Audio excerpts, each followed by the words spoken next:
வெயில் நம்மை சுட்டெரிக்கிறது. நம்ம என்ன தமிழ்நாடு முதலமைச்சரா ஊட்டிக்கு போய் குழு குழுன்னு இருக்க முடியும்? சூரியனின் உக்கிரம் 12 மணியிலிருந்து 4 மணி வரை தான் அதிகம் இருக்கும் சொல்கிறார்கள். ஆக இந்த காலகட்டத்தை நாம் வெளியில் செல்வதை தடுக்க வேண்டும். 11 மணிக்கு, 2 மணிக்கு, 4 மணிக்கு ஒரு மணி அடிப்பார்கள். அந்த மணி அடிக்கின்ற நேரத்தில் குழந்தைகள் தாங்கள் கொண்டு வந்திருக்கின்ற தண்ணீர் குடுவையிலிருந்து தண்ணீரை குடிக்க வேண்டும்.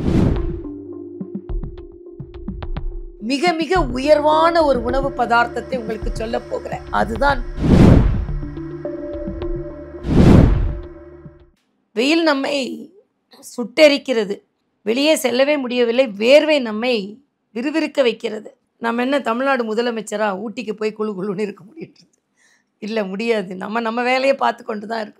ஆக அப்படி இருக்கும் பொழுது நாம் நமது உடலையும் மனதையும் இந்த வெயிலிலிருந்தும் இந்த சூட்டிலிருந்தும் எப்படி பாதுகாத்து கொள்வது என்பது நாம் தனியாக அதற்கென்று எச்சரிக்கையுடன் பாதுகாப்பு நடவடிக்கைகளை மேற்கொள்ள வேண்டும். உத்தரப்பிரதேசத்தில் வெப்ப நடவடிக்கைக்கு அரசாங்க உத்தரவே போட்டு இருக்கிறார்கள். கட்டிட தொழிலாளர்களுக்கு வெப்பத்திலிருந்து எப்படி அவர்களை பாதுகாக்க வேண்டும், நடைபயணிகள் எப்படி பாதுகாக்க வேண்டும், வெயிலில் நின்று டிராஃபிக் போலீஸார்களுக்கு எப்படி பாதுகாப்பு, அப்படியெல்லாம் கூட அரசாங்கமே அங்கே பல நடைமுறைகளை மேற்கொண்டு இருக்கிறது. நாம் நம்மை பாதுகாத்து கொள்ள வேண்டும். எப்படி பாதுகாத்து கொள்வது?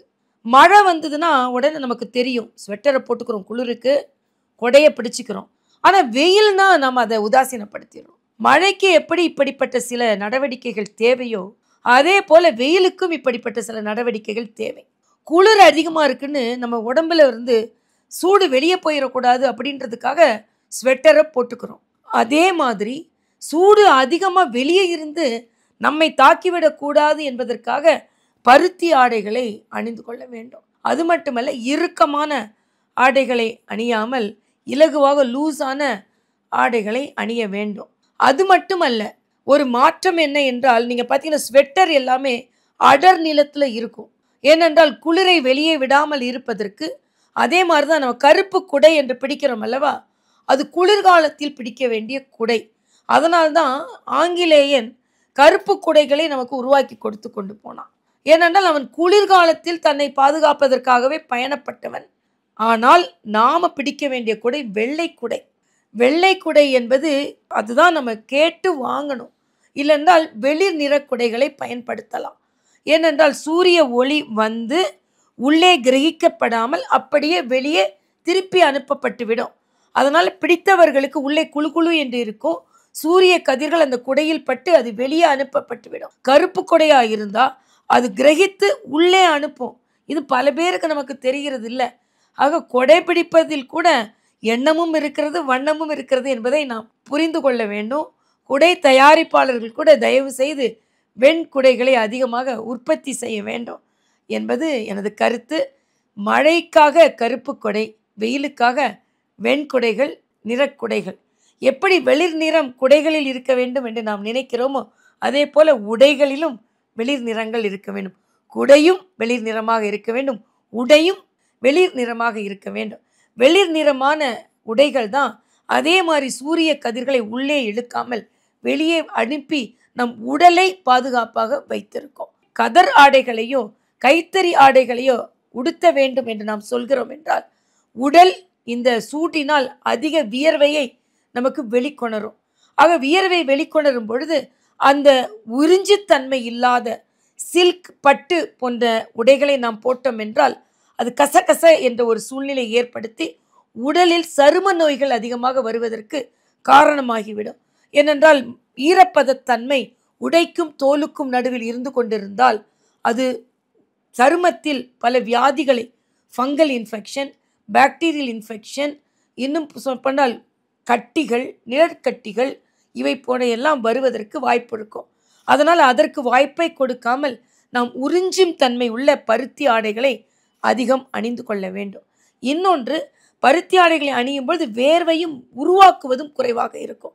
ஏனென்றால் காற்று புகாத ஆடைகள் நமது தோலை அடைத்து கொண்டு அந்த சுரப்பிகள், இந்த வேர்வையை வெளிக்கொணரும் சுரப்பிகளை அடைத்து கொண்டு அதனால் வேர்வைகள் திமிரி வெளியே வரும் அளவிற்கு அதிக வேர்வைகள் வரும். அதனால இந்த எளிதான பருத்தி உடைகள் இந்த வேர்வையை உறிஞ்சுவதற்கு மட்டுமல்ல, அதிக வேர்வைகள் வெளிவராமலும் தடுப்பதற்கு உதவி செய்கிறது. ஆக நம் தோற்றத்திலிருந்தே இந்த வெயில் காலத்தில் நாம் நம்மை பாதுகாத்து கொள்ள வேண்டும். எச்சரிக்கை நடவடிக்கைகளை மேற்கொள்ள வேண்டும். அடுத்து நாம் வெளியே செல்வது. சூரியனின் உக்கிரம் 12 மணியிலிருந்து 4 மணி வரை தான் அதிகம் இருக்கும் சொல்கிறார்கள். ஆக அந்த ஹீட் வேவ் என்று சொல்கிறோம் அல்லவா, அந்த ஹீட் வேவ் அந்த 4 மணி 12 மணியிலிருந்து 4 மணி வரை அதிகமாக இருக்கும். ஆக இந்த காலகட்டத்தை நாம் வெளியில் செல்வதை தடுக்க வேண்டும்.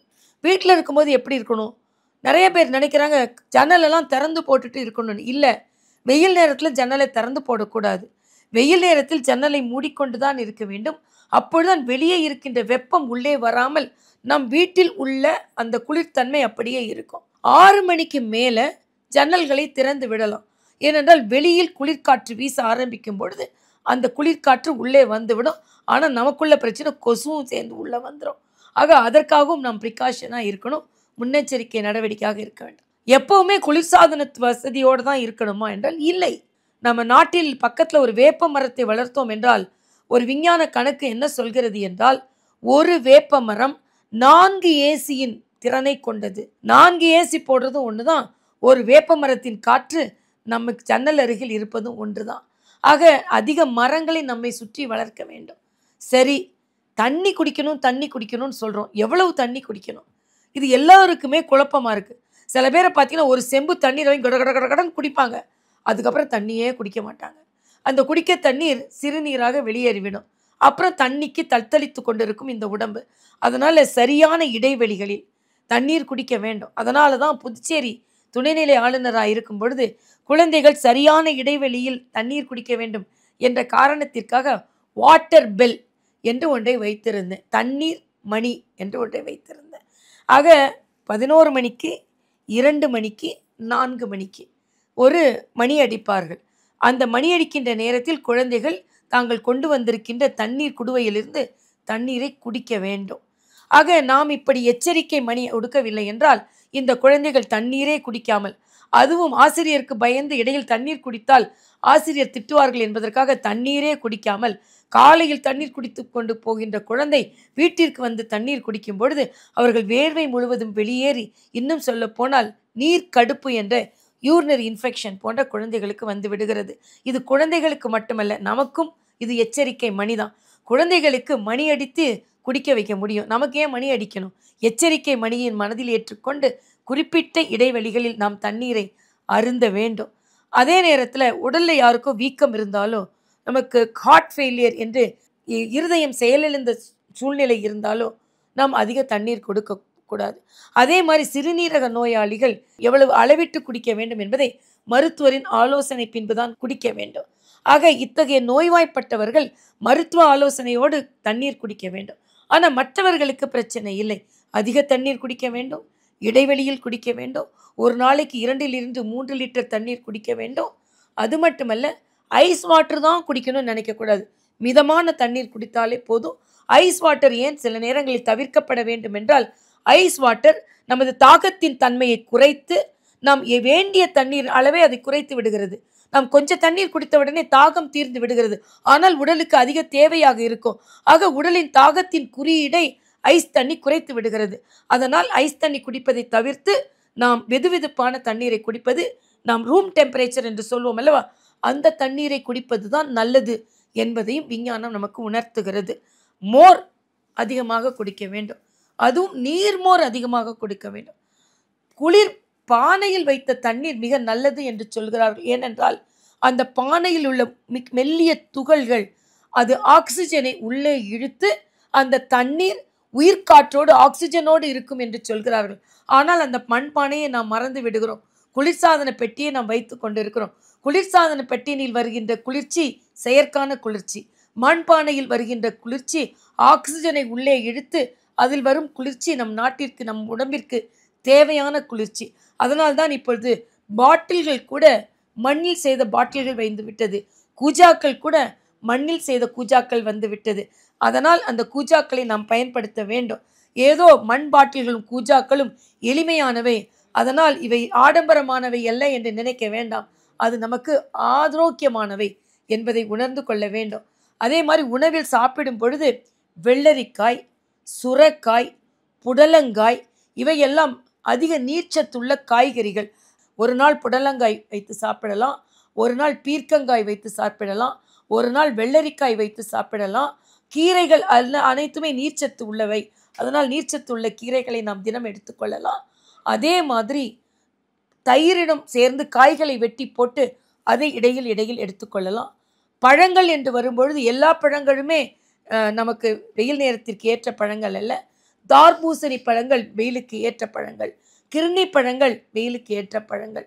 சூடான பழங்களை எடுத்துக்கொள்வது கோவைக்காய் என்று சொல்லுகின்ற கோவைக்காய்கள் வெயில் காலத்திற்கு மிக நல்லவை என்று சொல்கிறார்கள். ஆக காய்களையாக இருந்தாலும் பழங்களாக இருந்தாலும் பார்த்து பார்த்து சாப்பிட வேண்டும். இன்னொன்று, மிக மிக உயர்வான ஒரு உணவு பதார்த்தத்தை உங்களுக்கு சொல்ல போகிறேன். எல்லாரும் ஏதோ மிக விலை உயர்ந்த ஒன்றை பற்றி நான் சொல்ல போகிறேன், புதுமையான ஒன்றை பற்றி நான் சொல்ல போகிறேன் என்று நினைக்கிறீர்கள். இல்லை, பழமையான ஒன்றை பற்றி நான் சொல்ல போகிறேன். அதுதான் பழைய கஞ்சி. நாம் எல்லாம் சுடுசுடு சோறை சாப்பிட்டு சூடாக சாப்பிடுகிறோம் என்று நினைக்கிறோம். ஆனால் பழங்கஞ்சி இந்த உடம்பிற்கு எவ்வளவு தேவை தெரியுமா? அதனால் முந்தைய நாள் தண்ணீர் ஊற்றி நம் கிராமத்தில் நாம் எல்லாம் எடுத்துக்கொள்ளுகின்ற பழம் கஞ்சை நாம் எடுத்துக்கொள்ளும்போது பழையது என்று நாம் சொல்வோம் அல்லவா, அது உடம்பிற்கு புதிய உணர்ச்சியை கொடுக்கிறது, புத்துணர்ச்சியை கொடுக்கிறது. அதற்கூட கொஞ்சம் மிளகாயும் வெங்காயம் சேர்த்து சாப்பிட்டீர்கள் என்றால், வெங்காயம் கிருமி நாசினி. ஆக இது நமக்கு மிகப்பெரிய நோய் எதிர்ப்பு சக்தியை நமக்கு கொடுக்கிறது, உடலுக்கு குளிர்ச்சியை கொடுக்கிறது. இன்னும் சொல்ல போனால் குடலை பாதுகாக்கின்ற ப்ரோபயாட்டிக் என்ற ஈஸ்ட் இந்த பழைய கஞ்சியில் அதிகமாக இருக்கிறது என்று சொல்கிறார்கள். இன்னொன்று, இந்த பழைய கஞ்சியை நீங்கள் சாப்பிட்டீர்கள் என்றால் ஏறக்குறைய மாலை வரை பசிக்காது. ஆக உடல் எடையை குறைக்க வேண்டும் நினைப்பவர்கள் கூட இந்த பழைய கஞ்சியை சாப்பிடலாம். இந்த பழைய கஞ்சி அமிர்தத்தை போன்றது. அதே போல பல ரச பானங்களை அதிகம் சாப்பிடாமல் பழங்களை அதிகம் சாப்பிட வேண்டும். பல ரசம் அது என்றுக்கின்ற நம்ம இந்த ஜூஸை சாப்பிடும் பொழுது அது உடலில் அதிகப்படியான கலோரிகளை ஏற்படுத்துகிறது. அது நமக்கு சத்தை ஏற்படுத்தி தருவது கிடையாது. ஃபைபர் அதிகமாக சாப்பிட வேண்டும். அதனால் நீங்கள் பழச்சாறு சாப்பிடுவதை விட பழங்களை அறிந்து சாப்பிடுங்கள், அதுதான் நல்லது. ஆக கோடை காலத்திற்கு என்று இவ்வளவு தயாரிப்புகள் இருக்கிறது. சிந்தித்து பாருங்கள். குளிர்காலத்திற்கு நம்மை தயார் செய்யும் அளவிற்கு கோடை காலத்திற்கு நம்மை தயார் செய்து கொள்கிறோமா? இல்லை. அதனால் கோடைக்கு தயார் செய்து நாம் சுகமாக வாழ்வோம், காற்றோட்டத்தோடு மகிழ்ச்சியாக வாழ்வோம். நன்றி, வணக்கம்.